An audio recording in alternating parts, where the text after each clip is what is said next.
The E.F. Smith Quality of Life and Learning Center that you see today does a lot of important work in our local Erie community.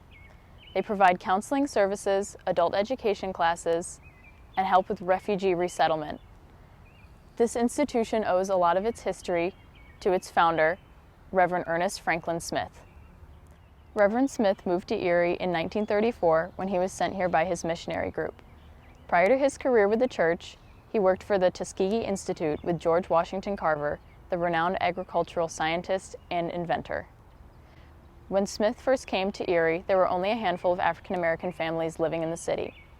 Shortly after his arrival, Smith founded the Good Samaritan AME Zion Church on 1100 Walnut Street.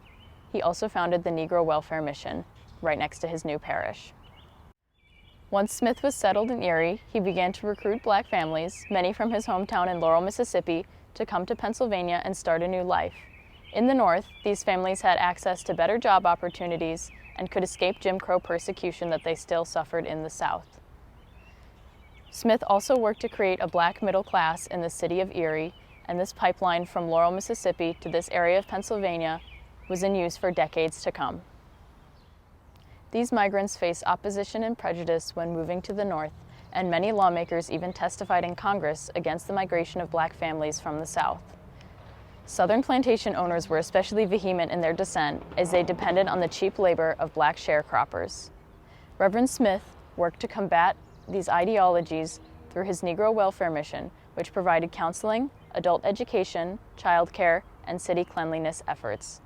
Smith also partnered with H.O. Hurt of Erie Insurance to found the first nursing program in Erie that accepted African American participants. As the center's current director, Gary Horton, has reflected, the impact of E.F. Smith on the city of Erie has been profound. The vision he cultivated on Walnut Street almost a century ago to nurture, educate, and empower community residents to build a better life for themselves is carried on here at the center today.